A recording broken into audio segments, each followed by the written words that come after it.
الصلاه والسلام چې ولیدا ورته وای هل ترکت الشيخ في بيتي حتى اكون انا اتيه فيه ولې دې پرې نه خورو زبو ورغله او کور طبيعت په ملته ور سره کړو ان دې سپینګیرو ابو بکر صدیق سے ورته وای یا رسول الله هو حق ويمشي اليك من ان تمشي انت اليه حق د دې چې تاسو تراشي نه دا چې تاسو ورشي ورته دې مرید کیږي فاجلسوا بين يديه نبی علیہ السلام مخامخ ځان تکینولو ثم مسح صدره بیسین ورته مسکړه ثم قال اسلم اسلام راوړ فاسلم اسلام راوړ نو ګوره د په کفر کې ډېر وخت تیر کړو نو د اسلام راوړلو په ټیم کې هغه پسینه کې لاس مسکړي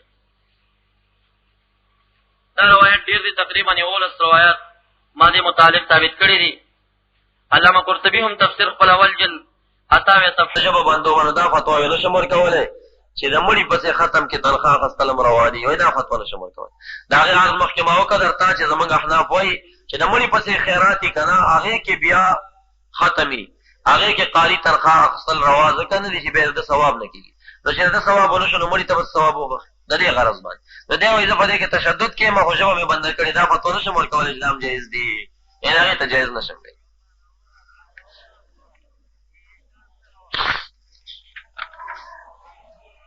حاوی اول جل یوصل وی صفحہ سیدی رحمت اللہ علیہ تصنیف دے باب الجعالہ باب لگئی تنخواہ خستل سنگ دی پدے کے دے وی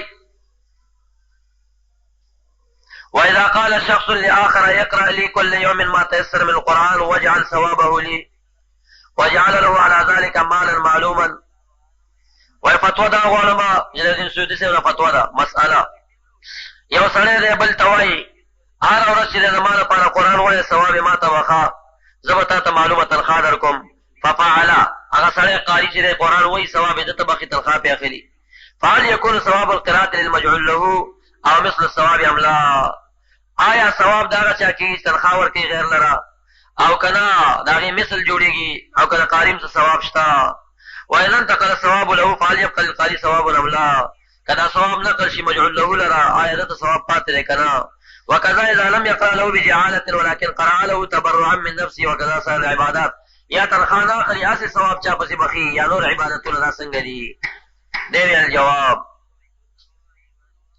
أما مسألة الحج وسائر العبادات فباطلة عند الفقهاء هر چه حج او باقي عبادات دي داغه ثواب غیر پس بخل باطل دي هغه وخت چې حج کړی کنه او تا نه کړی هر چې مسأله د قرأت د فجائزتون دا جایز ده قرأت د غیر لپاره په تنخواه باندې کې چې دا تنخواه راکوه دومره قرأت به کوم ثواب به تا ته بخم دی وایي فجائزتون دا جایز دی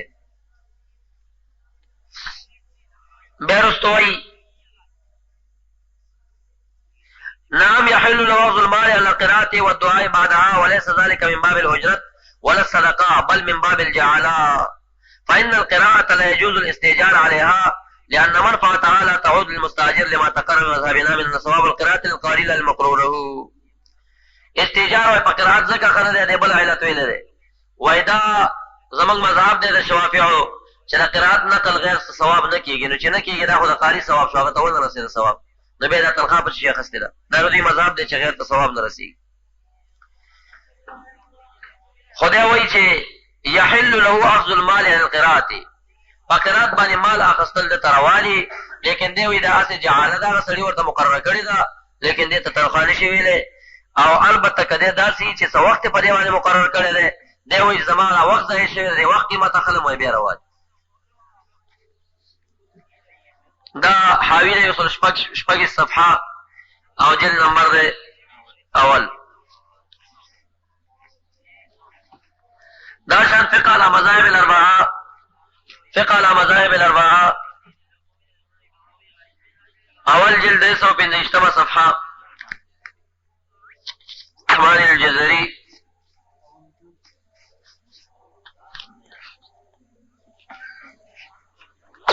اخذ الاجره على الاذان ونحوه تنخواه خستل په اذان باندې یا په مثل د پتاعات څنګه دي دی وایي يجوز أخذ الأجرة على الأذان ونحوه كالإمامة والتدريس باتفاق الحنفية والشافعية وخالف الحنابلة فانظر مذهبهم تحت الخط روا دي تنخواه اخستل په اذان باندې په مثل لري لکه امامت شو تدریس شو په دې باندې اتفاق د حنفیانو دی او د شوافیعو دی او د حنابلو پر کې څه اختلاف شته دی وایي د حنابلو مذهب مې لنډ ذکر کړی دی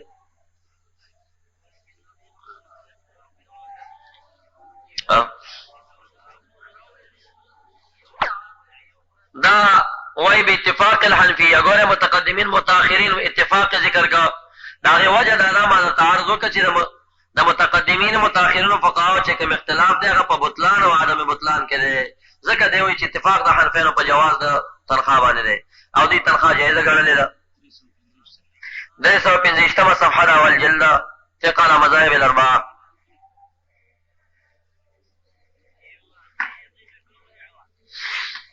قاضي خان راك جلسة الاجتماع صفحة سلورم جلسة الاجتماع صفحة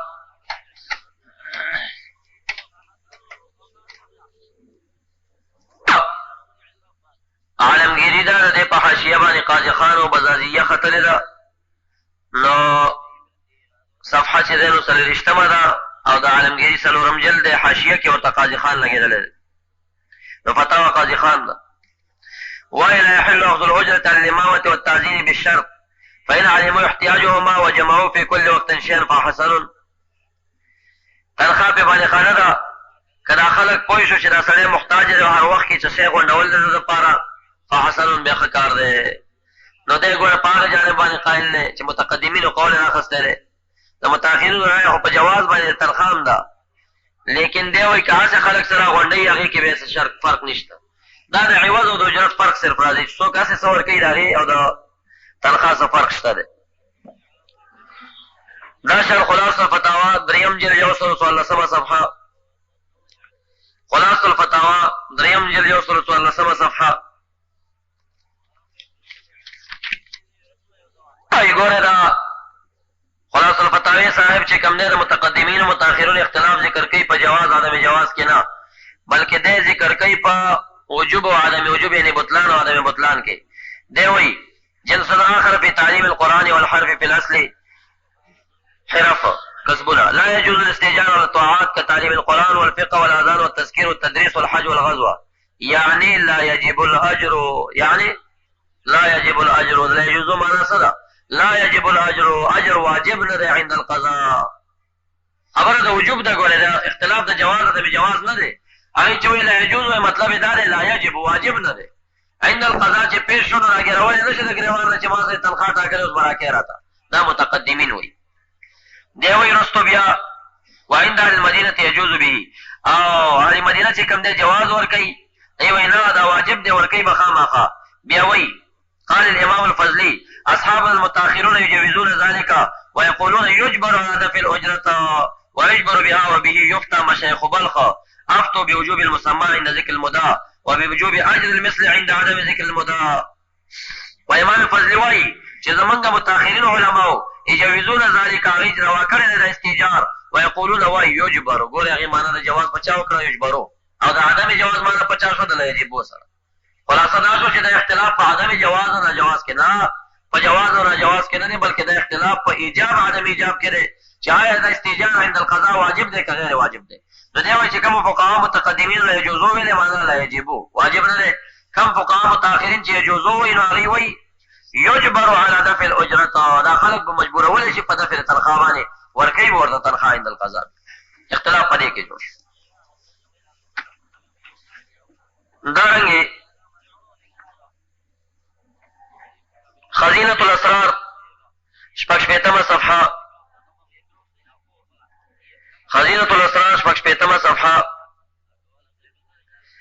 دارنګې شرح فقه اکبر 55 صفحه او 158 صفحه دواړه ولیکئ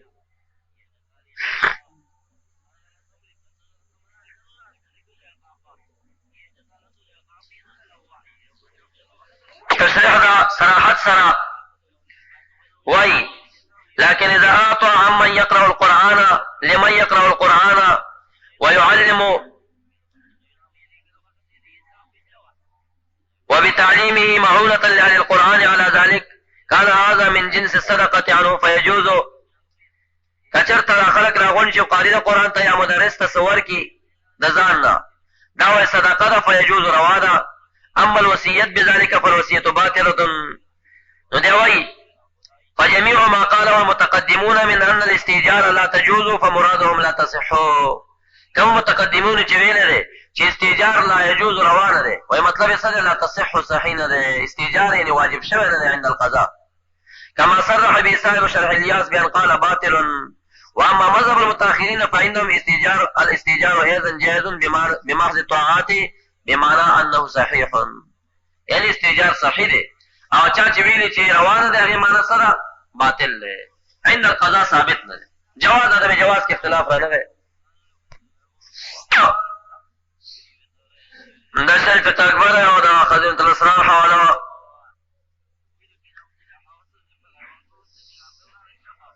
دارنگی تنویر الابصار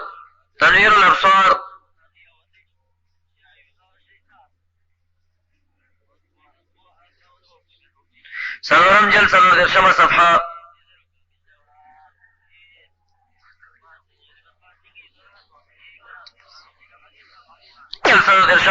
پدی کی وی ويفتى اليوم بصحتها ويجبر المستاجر على دفع ما قيل ويحبس به ويجبر على الحلوة الموسومة.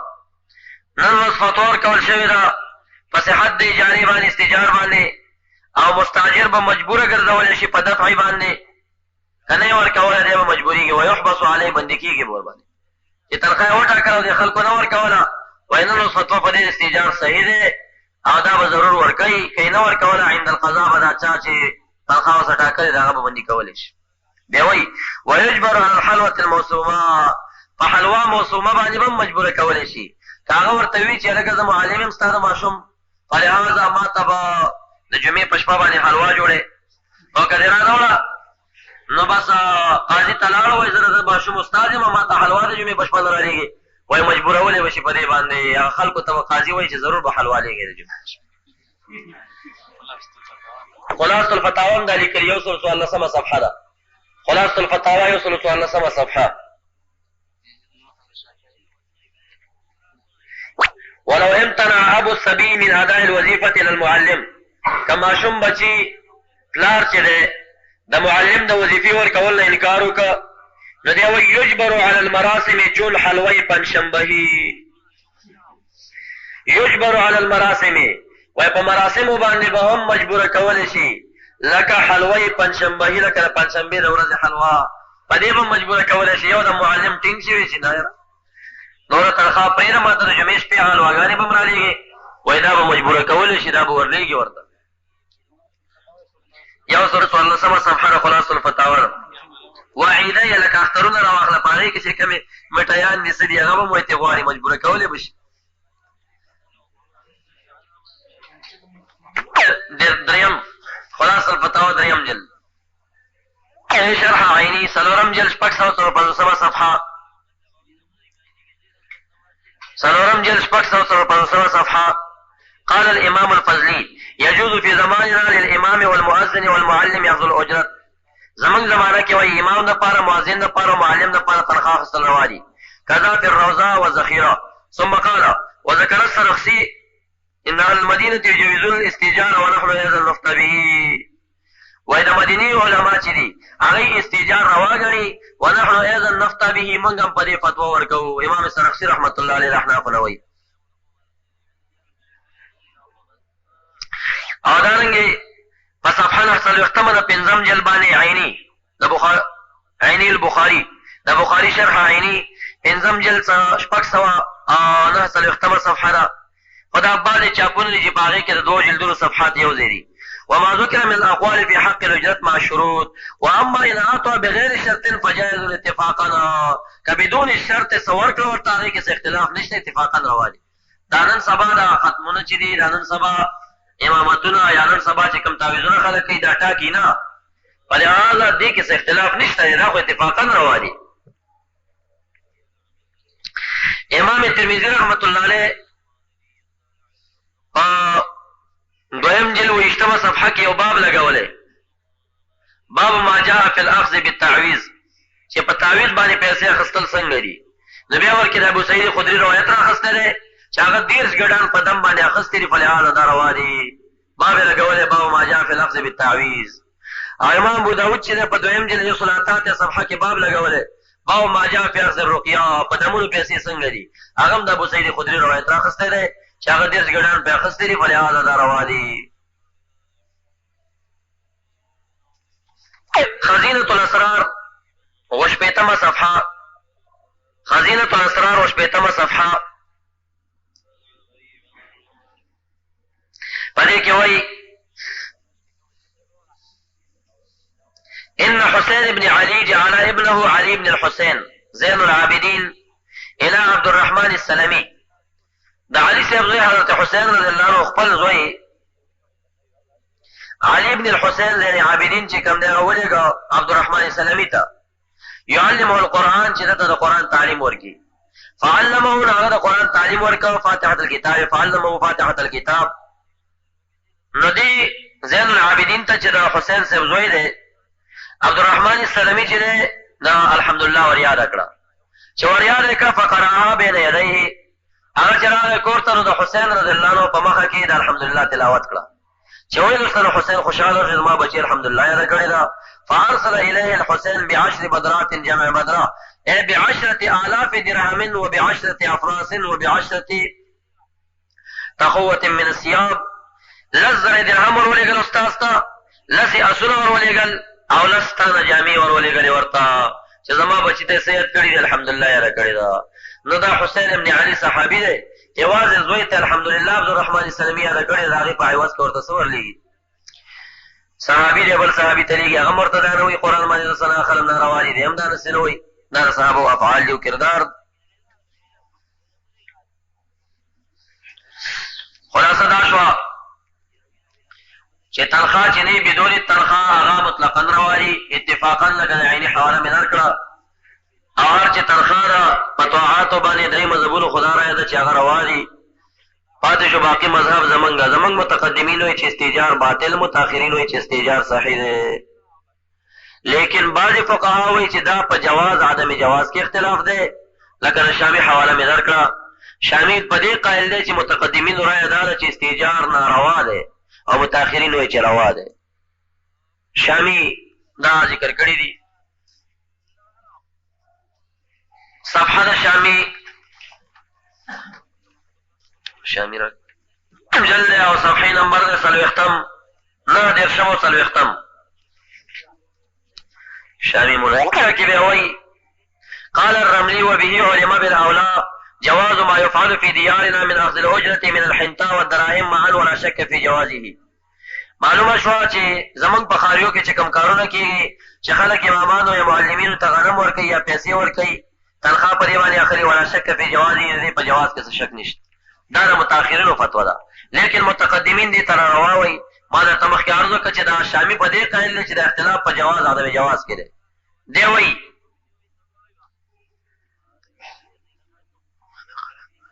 چې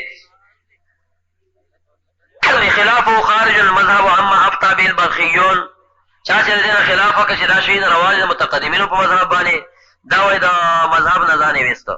وما أطبق عليه أئمتنا متونا وشروح وفتاوى ولا ينكر ذلك إلا غمر مكابر أو جاهل لا يفهم كلام الأكابر ما استدل به بعض المحشيين على جواز بحديث البخاري في الذي فهو خطأ لأن المتقدمين المانعين الاستئجار مطلقا. وإذا متقدمين چې کوم دي استئجار مطلقا منع کړی دا ما درته وی چې شامي دې په دې قایل دي چې متقدمین استئجار ناروا ګڼي او متأخرین چې کوم دي استئجار روا ګڼي.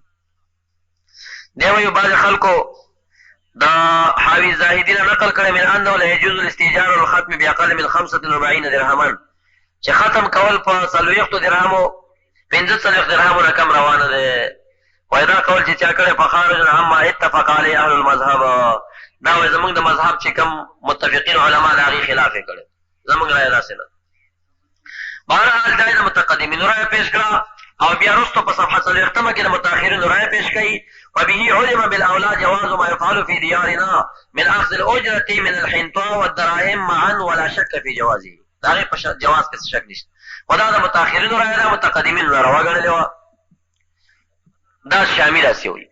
او زمونږ بعضې نور فقها لکه مولا قاري صاحب او یا چې کوم دی شرح الیاس صاحب یا بعضې نور هغوی داسې وایي چې دا اختلاف په صحت او عدم صحت کې دی چې دا استیجار باطل دی. هغوی وایي عند القضا به د دې مولا نه منل کېږي او د دې خلکو منل کېږي که نه ورکوي، او متاخرین وایي چې نه د مولا به منل کېږي او سړی به پرې بندي کېږي او تنخواه به په زوره ترې اخیستی شي. نو بعض اختلاف په دې کې ذکر کړی. بهرحال فتوا په دې زمانه کې د متاخرینو په قول باندې ده، او موږ چې کوم دی د حنفیت مقلدین یو، د شخص مقلدین نه یو.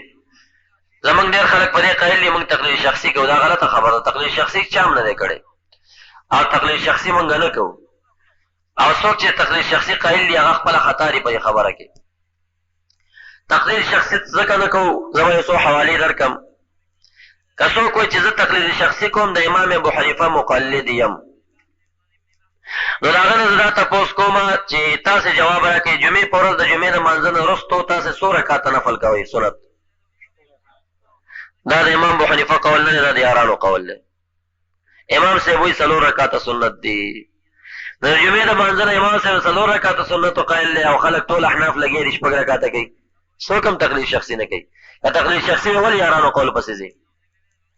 دویمه دا چې په افغانستان کې د حنفیانو حکومت راغلی و، د امام صاحب په مذهب کې په استسقا کې مونځ شته؟ استسقا کې د امام صاحب مذهب کې مونځ شته دی؟ نشته که. او هغه د احنافو ټولو په افغانستان کې کولو، دا د حنفیان لګی، خو دا د یارانو مذهب تقلید شخصي نه دی، بلکې موږ د حنفیت مقلدین یو. دغه حنفیت یو مولا نه دی، امام صاحب خو سر دی، د هغه پسې یاران دي، هغې پسې بیا نور درجه په درجه باندې فقها دي. کوم اقوال چې مفتابهي دي د مفتابهي اقوالو موږ تابع. بهرحال یا لکه دا مسله چې امام کله ودرېږي سمع الله لمن حمیده به وایي که ربنا لک الحمد ورسره یو ځای کوي، یاران وایي دا به ورسره یو ځای کوي، او امام صاحب وایي چې دا به ورسره نه وایي. دا اختلاف دی، لیکن فتوا د یارانو په قول باندې دا ښه دا ده چې امام ربنا لک الحمد ورسره جمع کړي. دا د یارانو په قول فتوا راغله. ډېر داسې مسایل دي چې په هغې کې خروج د امام حنیفه د قول نه کېدی شي، د یارانو په قول فتوی راغلي، زمونږ مفتابهي اقوال لټو. فلهذا که دغه مسله کې چې اجرت القرآن دی څوک د متاخرینو رایې پسې لاړ شي دا خروج من المذهب نه دی.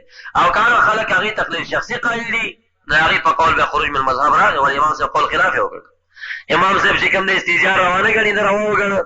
نو لهذا موږ تقلید شخصي نه کوو، موږ تقلید د حنفیت کوو. کومه مسله کې چې د متاخرینو باندې فتوا و هغې پسې ځو، که متقدمینو باندې فتوا و هغې پسې ځو، که د امام صاحب قول مفتابهي و هغې پسې ځو، که د یارانو قول مفتابهي و هغې پسې به ځو. فلهذا دې مسله کې مفتابهي قول په دې زمانه کې د چا دی؟ د متاخرینو دی.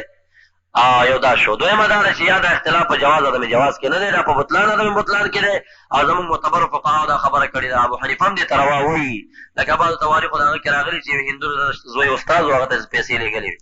بهرحال هر چې د مړي ختم دی نو د مړي ختم به عرض وکړه چې په هغې کې پیسې اخیستل روانه دي. یو حواله مې د فیض الباري د شاه نورشاه صاحب درکړه. دویم تفسیر روح المعانی 14 جلد، تفسیر المعانی 15 جلد ولیکئ. وایي ان لیس للانسان الا ما سعى، صفحه 102 15 جلد.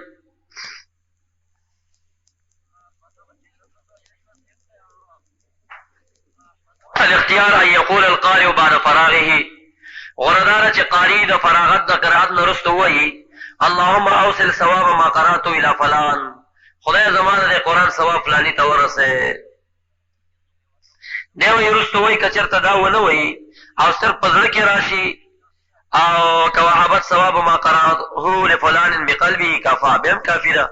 زړه کې راشي چې ما څه لوستلي ثواب فلاني پسې به خمم راوالي. وروسته وایي ثم الظاهر ان ذلك اذا لم تكن القراءة باجرة، مړي پسې ثواب بالا وبخل شي چې کله دا قرآن په اجرت نه لوستلی. اما اذا كانت بها كما يفعله اکثر الناس اليوم، کله په تنخواه لوستلی لکه نن سبا چې اکثر خلک دي، فانهم يعطون حفظة القرآن اجرة، دې قاریانو ته تنخواه ورکوي ليقرؤوا لموتاهم چې د دې د مړو پسې قرآن ووایي، فیقرؤون هغې لولي تلک الاجرت دې تنخواه دپاره، نو فلا يصل ثوابها، دا ثواب به نه رسېږي. اذ لا ثواب لها ليحصل لحرمة اخذ الاجرة على قراءة القرآن، ځکه د خپل ثواب نشته دی، نو چې خپل ثواب یې نشته دی نو بل چا ته به څه ثواب وبخي. خلاصه دا شو که چېرته د مړي ختم و هغې کې بیا تنخوا اخیستل روانه شو. هر چې هیبه د هغه ګوره دې کې داخله نه ده. دا کم خلک چې نن سبا ختمونو ته ځي که د نیت د پیسو ګرځولې نو ثواب یې نه ده شوی، مړي ته به څه وبخي. نو ښه طریقه دا ده چې اکثرو قاریانو نیتونه خراب دي، د مولیانو نیتونه هم خراب دي. عوامو ته پکار دي چې هغې په خپل کور کې یا داسې مولیان او قاریان پیدا کړي چې ډېر صفا نیت والا وي. او که چېرته داسې نشي پیدا کولی نو بیا ښه طریقه دا ده چې کور کې د تلاوت کوي، مړي پسې دې بخي. دا مولیان او دا قاریان دې نه بوځي، ځکه دا مولیان او قاریانو نیتونه خراب دي، خپل ثواب نه ده شوی نو مړي ته به څه وبخي. ښه طریقه دا شو. بهرحال زمونږ آخري به هم دا خبره وي چې زما د خبرو به دا مطلب نه وي چې ګینې دا مسله روا شو عرضې کې به تنخواګانې پې اخلی. دا صرف جایز ده، یو سړی مجبوره دی که په امامت که په اذان باندې یا تعلیم باندې یا په قرات باندې یا په تعویز او یا په رقیه باندې پیسې واخلي. دغه دلایل مې درکړل نو روا دي. باقي اولاد دا ده چې د دې شي نه ځان وساتل شي، دا ډېر ښه شی نه دی. که امامت بل خوا د تنخوا د چا برابرېدی شي نو ښه دا ده چې هغه د تنخوا پې نه اخلي. او دا بعضې طالبان مې دومره بېکاره وي، دې چارسده کې یو امام و چې راغی مې تنخوا دې څو ده وې زما 200 روپۍ تنخوا ده. نو ما ورته ویل ما چې که د قیامت په ورځ د حشر میدان کې ودرئ خدای تعالی او درته ووایي چې او فلانا تا ته ما علم درکړی و، دا مې ډېره ښه زندګي مې درکړې وه، او ستا زما دغه یو مونځ چې دی یو مونځ دا یو مونځ چې دی نو دا 200 روپۍ چې شي د ورځې 5 مونځونه دي که نه، 1.5 سل مونځونه شول، په پاو باندې 1 روپۍ د یو مونځ کړی دی. که تا ته دا ووایي چې زما د غټ عبادت ستنه د دین صلات دا دې په پاو باندې 1 روپۍ خرڅ کړی دی، نو ته به څه جواب کوې ورته؟ خو د ورځې 5 مونځونه دي، د میاشتې 1.5 سل شو، 200 روپۍ درکوي، نو په پاو باندې 1 روپۍ یو مونځ شو که نه. که یو سړی ډېرې پیسې واخلي بیا هم دا دنیا خو یې پېښه ده که نو بدبخته مې ستا خو دا دنیا هم تباه ده او هغه دې هم خرابه کړه. بهرحال داسې بې عزته امامتونه مه کوئ چې هغې کې 200 تنخوا یې کړه. اخر حصه مې لرې تنخواګانې خو واخلئ، ډېرې تنخوا چې دا دنیا خو بې جوړه شي، خو ښه په دې معنی نه دی اولا نه ده. ځان ساتل ترې ښه دي، که چا بل روزګار کېږي په تدریس دې پیسې نه اخلي، که بل روزګار یې برابري دا سرسایي دا شي نه. دا یاد ساتئ ګوره کم طالب او ملا چې هغه 6.5 کلدارې لري هغه دپاره د زکات اخیستل ناروا دي، هغه ته سرسایه اخیستل ناروا دي، هغه ته د مړي څښاک اخیستل ناروا دي. 6.5 کلدارې څوک لري 6,300 روپۍ، دا د 2.5 تولې سپین زر چې دي دا نصاب دی، 2.5 تولې سپین زر نصاب دی. او توله چې دی سبا حساب کوي یا به 100 روپۍ یا به 115 روپۍ، دا ضرب کوي تاسې دې نه 6,300 روپۍ جوړېږي. 6,000 دغه روپۍ دي. دا چې د چا سره په د زکات واجب شو مالک النصاب وګرځېدی به بل ته پیسې ورکوي، او باقي د بل چا نه به پیسې زکات نه اخلي، سرسایه به نه اخلي. او تاسې وایي چې ته دلته امام یې ګورې زما دا دلته درېیم دی که 4م کال دی زه مقتدي سرسایه نه اخلم، او پاتې شو دا سرمنې چې کوم دي دا ښه په نره باندې اخلی. ځکه اخلي دا سرمنې چې دي دا صدقه نفلیه ده، دا میان پوه نه دي، دا صدقه واجب او فرض نه ده. دا یاده کوي هره صدقه چې فرض یا واجب وه هغې کې به 3 شیونه شرط دي، یو 2 شیونه اویم 3. یو به پکې اسلام شرط دي، مسلمان به اخیستی شي کافر به نشي اخیستی. او دویم به پکې چې کوم دی مسکینیت شرط دي، هغه سړی به غریب وي، دا 2 شرطونه دي. دویم به مسکین وي، مالدار نشي اخیستی، لکه زکات شو مالدار نشي اخیستی کافر نشي اخیستی، یا صدقه د فطر شو واجبه ده مالدار نشي اخیستی او کافر نشي اخیستی. یو صدقه نفلیه ده لکه هسې خیرات چا کړی دی، په دې کې اسلام هم شرط نه دی او غنا هم شرط نه ده. مسکینیت هغه مالدار هم خوړی شي، غریب هم خوړی شي، مسلمان هم خوړی شي، کافر هم خوړی شي. نو دا سرمنې چې کمې دي دا ګوره په صدقه نفلیه کې داخلي دي، او نفلي صدقه کې اسلام شرط نه دی نو غنا پکې چا شرط کړی یا مسکینیت. نو مالدار یې مخستی شي، غریب یې مخستی شي، کافر یې مخستی شي، مسلمان یې مخستی شي. هرحال دا مسله د اجرت القرآن وه، نو فیصله به دا چې خلق کاردار چې وانه خستل شي، خو که چا واخیسته حرام به ورته نه وایي روا دي. او تفریح وکړئ، د هغې نه بعد به انشاءالله مسله ده دعا ده او د زواج چړې، د هغې نه بعد به انشاءالله مسله ده دعا ده او د زواج چړې، د هغې نه بعد به انشاءالله مسله ده دعا ده او د زواج چړې، د هغې نه بعد به انشاءالله مسله ده دعا ده او د